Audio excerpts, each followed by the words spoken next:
The story begins with our protagonist, Park Han-joon, sitting alone in class. Suddenly, a guy named Boss Choi walks in, flaunting a big wad of cash he'd made that month, a whopping 40 million won. The other students were amazed and begged him for a party. But Boss Choi had something else on his mind. Frustration bubbled within him, and he angrily slammed his head on the desk. He was mad at Park Han-joon for not buying clothes from him. Boss Choi had a sinister way of making students buy his stuff. He'd bully them mercilessly if they refused. He started beating Park Han-joon brutally, but something unexpected happened. Even through the pain, Park Han-joon's eyes burned with a fierce determination. Choi taunted him, mentioning a past fight with Kim Cheon-soo that had ruined his life. Memories flooded back to Park Han-joon, thinking about what happened 2 years ago. Back then, a nationwide gang of high school students called Nexus had gone to war against Kim Cheon-soo, the leader of Nexus. Park Han-joon had emerged victorious, but the Nexus members had sued him for false accusations and fabricated evidence. Han lost the trial, and as compensation, his father had to sell his gym, a place he dedicated his entire life to. After that incident, Park Han-joon took a vow to never fight again. He was shattered inside, but his father didn't blame him. Park Han-joon had accepted the harsh reality that in this world, without money, you lose, even if you win. After school, while Park Han-joon was on his way home, some thug students recognized him. One of them reported to their leader that he was the infamous Park Han-joon, who had become an idiot after losing to Nexus. These thugs were once members of Nexus themselves, and they all wore unique rings as their identity cards. They tried to provoke Park Han-joon, and soon they took him to a dark alley where they began beating him mercilessly. They mocked him, but he took all the abuse without resistance.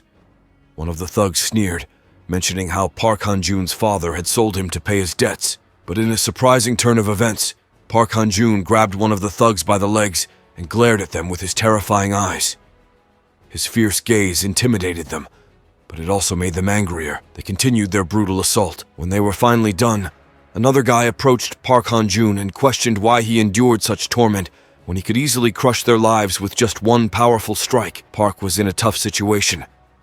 He didn't have enough money to fight those guys who had wronged him, and he feared they might sue him again if he fought back. Then, out of the blue, a stranger handed him a bag of money. "With this, you can take them on," the stranger said. Park was curious. "Who are you?" he asked. The stranger grinned. "I'm someone seeking justice," he replied mysteriously. Things took an unexpected turn. The thugs returned, eyeing the money. Park acted quickly, knocking one of them out with a single punch. Turning to the stranger, Park declared confidently, "I can handle the rest in 4 seconds." True to his word, Park took care of the thugs in no time. Now he was itching to know more about the stranger. "Who are you really?" The stranger led him to his company and revealed his identity. "I'm Junwoo, Korea's youngest self-made conglomerate." Park's eyes widened. It seemed like he had stumbled upon a powerful ally. Junwoo explained that he had a score to settle with Kim Cheon-soo, a professional gamer and Korea's shining star. Despite the past feud between Han and Kim, Junwoo didn't want to destroy him outright. Instead, he wanted to use Kim's own dirty tactics to bring him down. In exchange for his support, Junwoo offered to finance Park's quest for justice. "I'll fund everything you need to take down Kim Cheon-soo," he promised. "But in return, I want you to be my fist against him." Curiosity piqued once again, Park asked, "Why do you hate him so much?" Junwoo's eyes gleamed with determination. "You'll find out soon enough." The next day at school, Han was filled with anger. Junwoo had tasked him with dealing with a member of the Nexus gang in their class, Boss Choi. Park wasted no time and confronted Boss Choi by punching him brutally in the face, without a word. Before we continue, take a moment to answer the question of the day. Who is the best hand-to-hand fighter in Manhwa? Comment down below for a chance to be shouted out. Now, back to the recap. The entire class watched in shock, especially Boss Choi's lackeys. A brief flashback revealed Boss Choi's past arrogance. He used to think he was unbeatable until he crossed paths with Park Han-joon, who was a formidable force in human form. But when Kim Cheon-soo came into the picture, Park's life turned into a nightmare, all because Kim was wealthy. And so Park found himself entangled in a web of intrigue and revenge. With Junwoo's support and a burning desire to bring Kim Cheon-soo down using his own shady tactics. That's when Boss Choi realized that the strongest power out there is money. He built an online cloth shopping store and forced other students to buy it. That's how he kept Park under his control. But all that ends today. Park was brutally beating him. He asked his friends to help him, but they just avoided him. He started making a video and threatened him with a lawsuit again, but this time he was not stopping and was continuously beating him. He ran from the class and went to Park Sewung. Sewung was in great need of money, so he would do anything to get some. Choi offered him 1 million won if he was able to beat Park Han-jun. Sewung asked for 2 million and was ready to fight. He said to Han-jun, "It's not personal, I just need money for the college entrance exam." Han-jun gave him money himself and told him not to get involved in this, and he agreed. A teacher came there and saw Han-jun beating Choi. He took them to his office and started shouting at Han-jun for beating him, threatening to expel him from the school. Choi was smiling seeing him in this situation. Han-jun started beating him in front of the teacher. A man came there and asked Han-jun to stop. Now he was a lawyer from KR Law Firm. The teacher was baffled to hear that, because KR Law Firm is the most influential firm in Korea. After talking to the lawyer, the principal apologized to Han-jun and expelled Choi from the school. Han-jun asked him how Jun-woo was able to do it. Jun-woo showed him all the illegal deeds the principal had done. Jun-woo used some of those to blackmail the principal. Jun-woo was going to use the principal to send him to juvenile detention, and after that, he would send him to prison too because he was a disgusting teacher.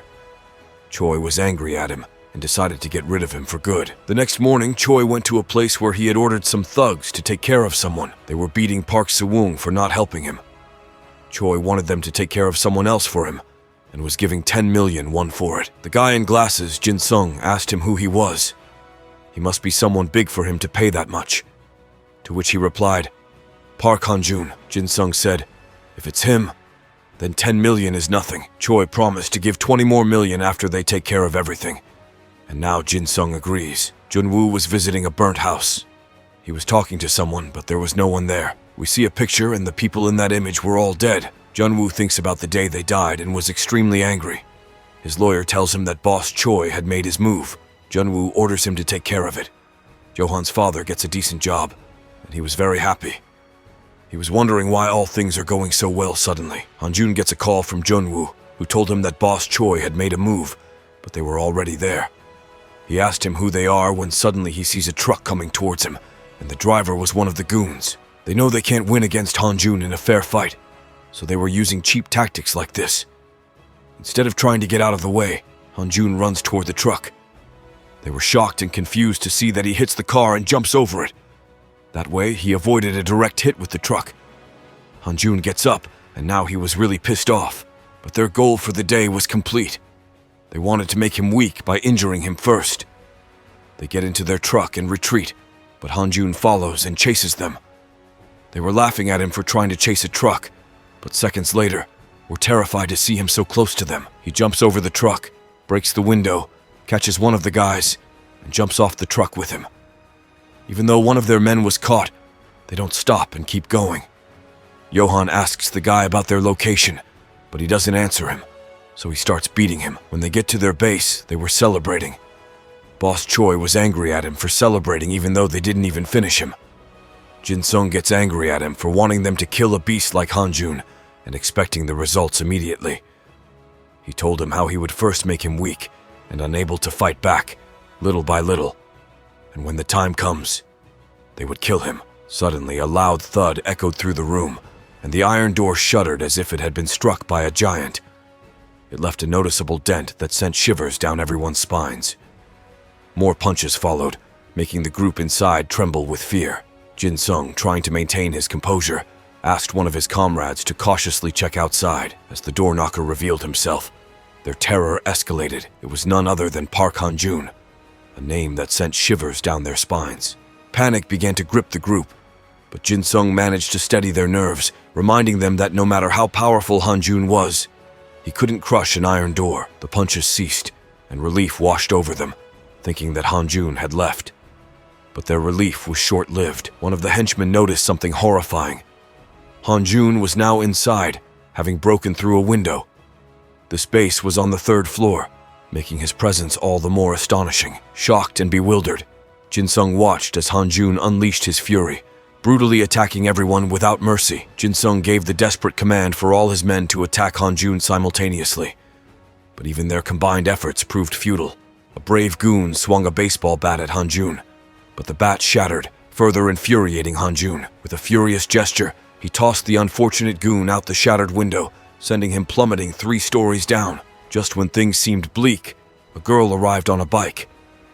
Her question about Han-jun's presence drew only a brief response from the beaten thug, who called her Lady Angel and brazenly asked for her number. In response, she silenced him with a swift helmet smack and made a call to Jun-woo to pinpoint Han-jun's location. As the chaos unfolded, Jin-sung was the lone man still standing, defying Han-jun's onslaught. Curious and fearful, he confronted Han-jun, questioning why he spared him. Han-jun, his grip tightening, coldly responded that he intended to beat him the worst. Punches rained down on Jin-sung. Then, a man emerged from one of the rooms, trembling with fear. Despite his terror, he summoned the courage to confront Han-jun, preventing him from further ravaging the place. These thugs had taken over his home, and he wasn't about to let it be destroyed. Jun-woo arrived, offering a resolution. He handed over 50 million won to the man who had tried to stop Han-jun. Meanwhile, Jin-sung, his fear mounting, made a desperate attempt to escape through the window, but Han-jun caught him in mid-air. It was a life-or-death struggle, and Jin-sung, using a knife, managed to break free and crash to the ground, severely injured but not beaten. Summoning every ounce of his strength, Jin-sung crawled away from the mayhem. One of his comrades, a certain Jun-woo, declared their doom. He claimed that their opponent's father was a wealthy and dangerous sailor, a dire threat they couldn't ignore. Jin-sung, battered and bruised, sought refuge with his own father, his desperation driving him to seek help in facing the relentless storm named Park Han-jun. Later, everyone meets in a secluded location. When he arrives there, he recognizes Jun-woo and calls him chairman. He gets a call from one of his employees who told him that all of the deals for this year have been suddenly canceled, and it was done by the chairman himself. Jun-woo looks at him with his devilish eyes. That man grovels before him and begs him not to ruin his company. Jun-woo says to him that his son made him spend 50 million. Well, it's not a big deal to him, but he wants his son to work for that amount. The next day, Jun-woo gathers everyone to discuss their future plan. He plans on expanding the team, and the one he wants to include first was Kim Dong-hyun from Dongyeon High School, which was in Nexus control when Han-jun was at war with Nexus. Kim Dong-hyun was one of the guys who fought with him until the very end. Kim was the former number 1 at Dongyeon High School, and he was also Han-jun's best friend during that hellish war. His knees were injured and he wasn't even able to walk properly, but Jun-woo was determined to include Kim in the team. Han-jun was a little hesitant at first, but then Jun-woo tells him that Kim was under Nexus control now. There was a meeting regarding recent incidents that included Han-jun and Boss Choi. They were just discussing it when a guy comes there, terrified, and told them that Han-jun was the new transfer student. Everyone there was stunned. Han-jun comes to the class and just says that he'd come here to destroy them all. He sits next to a guy named Jo Wooman. He was number 12 in this school. He only had transferred this year. His seniors had told him not to mess with Han-jun, but he wanted to see for himself how strong Han-jun was. He keeps annoying Han-jun into fighting him and slaps Han-jun. Han-jun just punches his face and makes him unconscious, and just sleeps after that. The girl asked Jun-woo why he wanted to recruit Kim, even though he was crippled after the fight, to which he replies it was because of his tenacity due to the war that he lost. He was now sharper than ever at the school. While Han-jun was walking in the hallway, everyone there was looking at him with cold eyes. Now we see him who was unable to even walk properly, and his face was bruised from all the beatings. One of the guys starts beating him ruthlessly because he was late to bring their snacks, and because of that, the guy lost a bet to his friend. Han-jun was watching this and was getting angrier and angrier. The girl wondered why they were going through all this trouble just to recruit him when they could use their money to make him join the team, to which he replies that Kim was not someone you could just buy with money. In the past, he fought in the war only because they were fighting, that's all. That's what kind of friend he was. After school, Han-jun goes to see Kim when he was alone. Kim says to him that he had heard that Han-jun was here to destroy this school.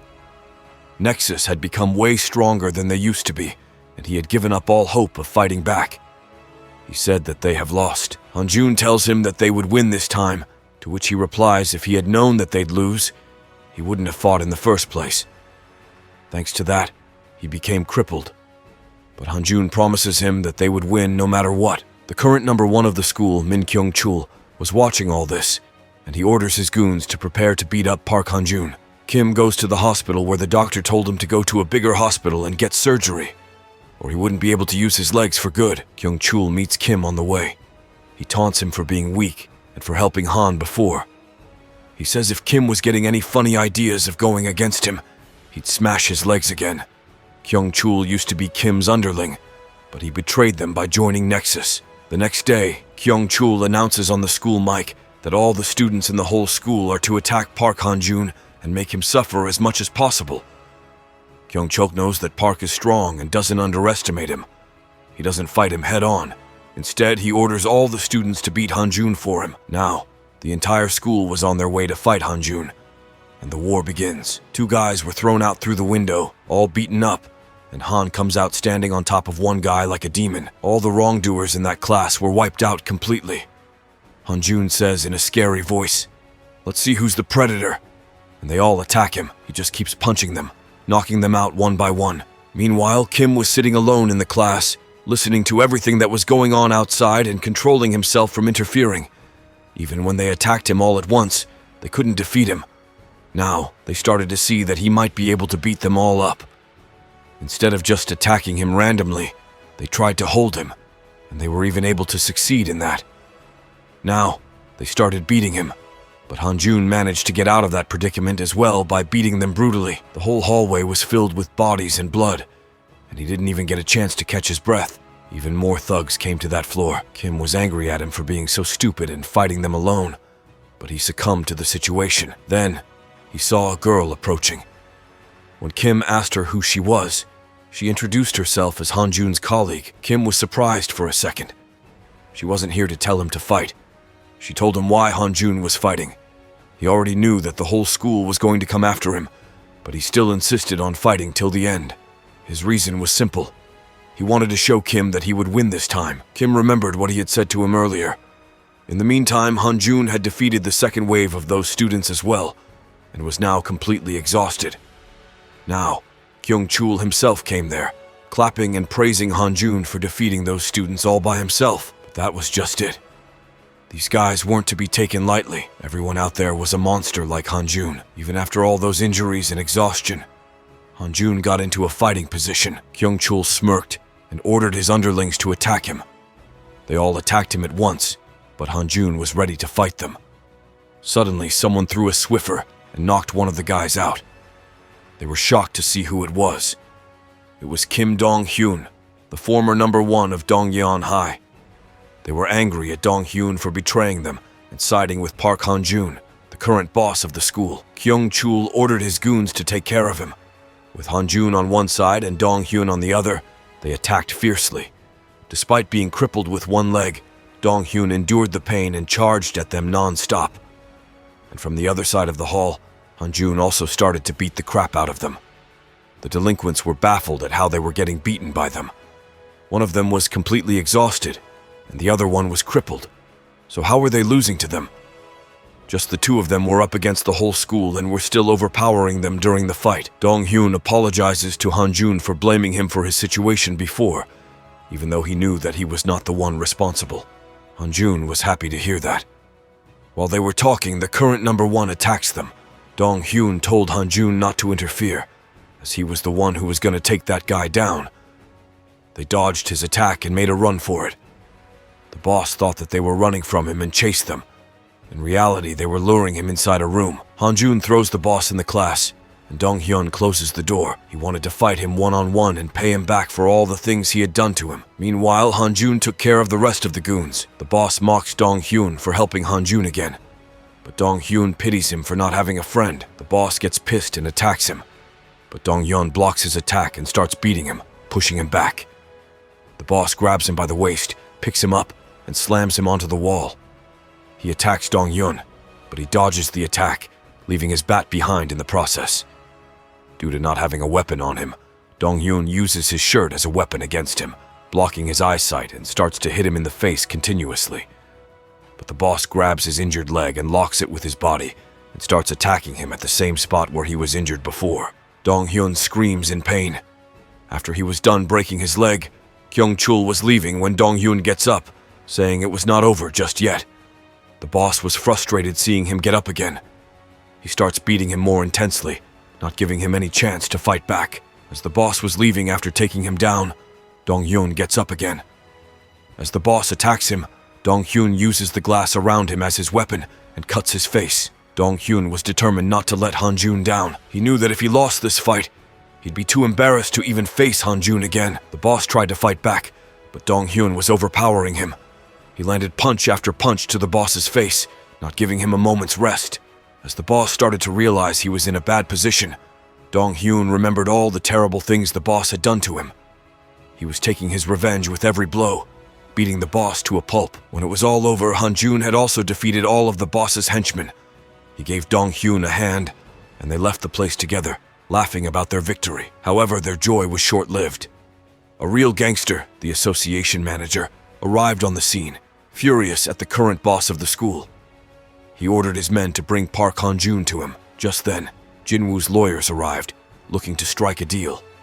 They exposed all the illegal activities the boss had been involved in, and threatened to make it public unless they got control of the high school. Meanwhile, at the hospital, the doctor gave them the good news that Dong-hyun's surgery was successful, and he was expected to make a full recovery. In another location, Junwoo went to meet Kim Cheon-soo, the number one of the Nexus group. Kim Cheon-soo, the boss, was putting on a polite act, but Junwoo saw through it.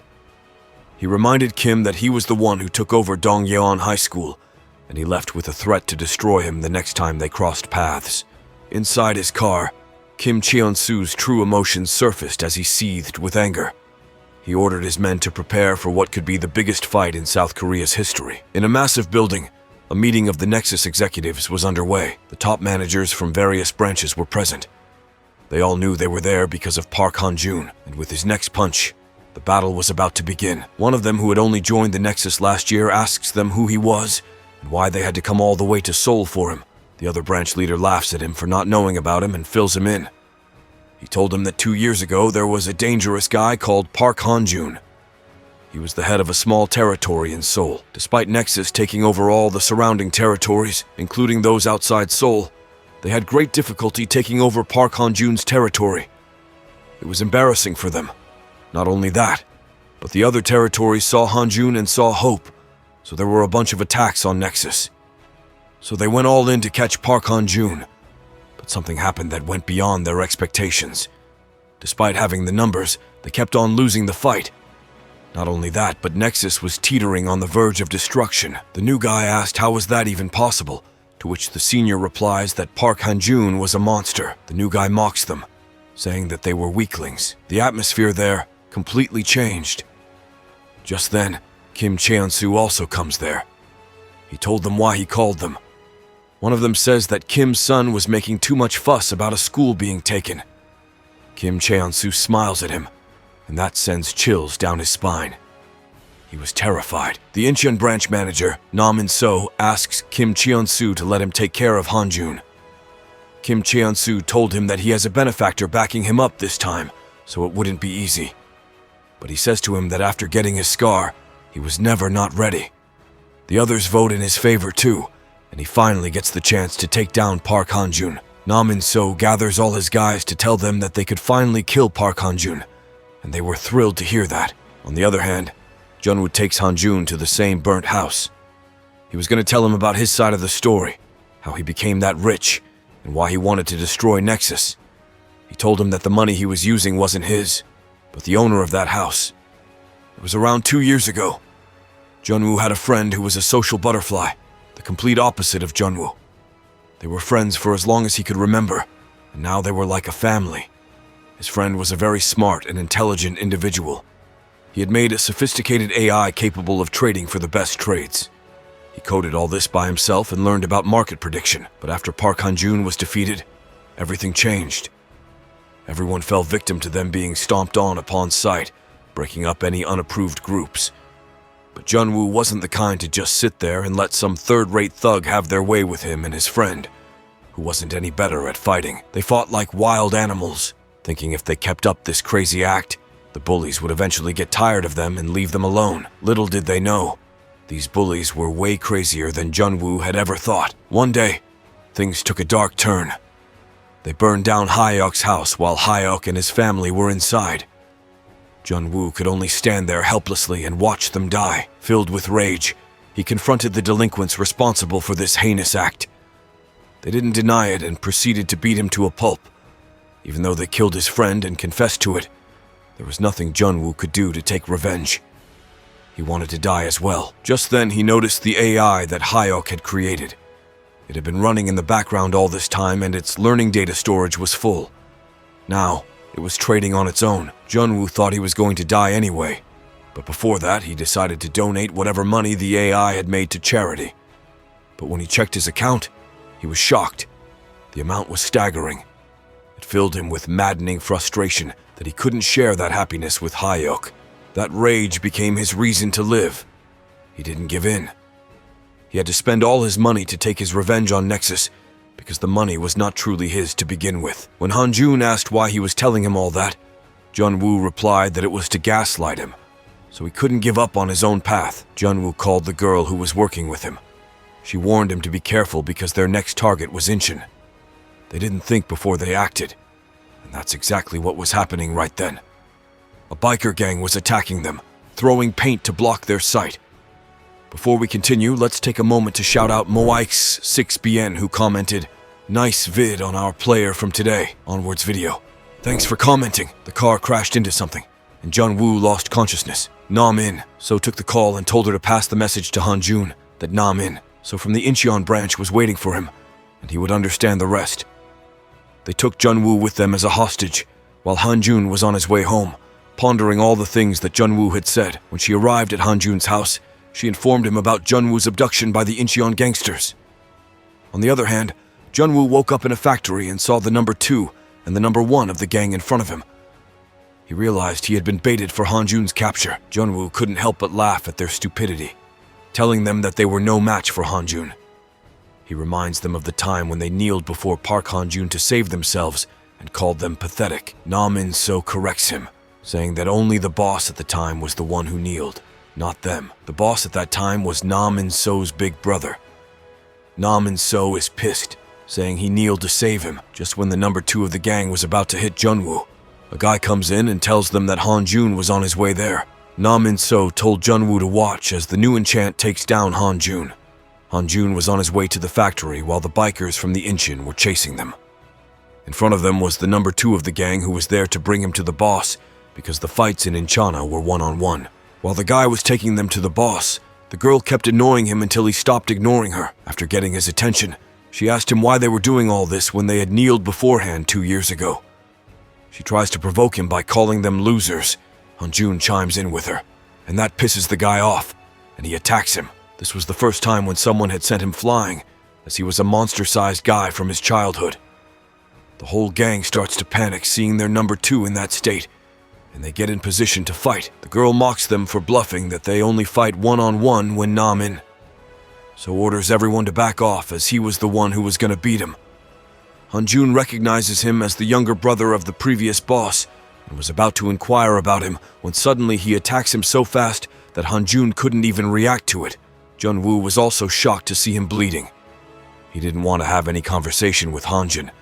He just wanted to fight him for the shame they went through because of him. Hanjun realizes that his jabs were too fast for him to dodge, and he receives the hit directly. Nam-in So has been waiting for this moment for months now. Hanjun's attack doesn't land on him, and he was much slower compared to Nam-in So. Nam-in So attacks him directly in the face, and now Hanjun was also pissed. Nam-in So kept training for months without a day off officially. He was considered a genius in boxing, but boxing was boring to him because he wanted to get stronger in real fights. He went around fighting gang members, putting his life on the line. In the last 2 years, he destroyed 27 schools and 13 gyms. He also disbanded 4 gangs. He got stronger through the real fights, and it was all to get his revenge on Park Hanjun. But he feels disrespected and disappointed seeing how weak Hanjun was. Nam-in So was overpowering him, while he just kept receiving the hits. During his research on Hanjun, Junwoo found something interesting. Park Hanger never learned any martial arts. He just trained his physical abilities. He was someone gifted with natural strength, stamina, and adaptability. That's how he almost tore Nexus apart. At the moment, Hanjun was figuring out Nam In So, and the moment he does, that would turn the table. But the problem was that Nam In So's son was also aware of this. A boxer's bare fists are enough to rip apart human flesh, and he was taking advantage of that knowledge. He was damaging him as much as possible in preparation for the second round. When attacking him directly didn't work, Hanjun tries to attack his lower part, thinking he was a boxer who wouldn't know how to defend his lower body. As Hanjun was about to get Nam In So into a corner, he attacks him with his leg and tackles him onto the ground. The others start celebrating his dominance. But Nam In So knows this was not over just yet. Hanjun's eyes were bleeding, making his eyesight blurry. Taking advantage of that, Nam In So attacks him. But to his surprise, Hanjun manages to dodge his attack this time and strikes back for the first time. What will happen next? Find out next time by staying tuned for our future recaps. Don't forget to like and subscribe for more great recaps.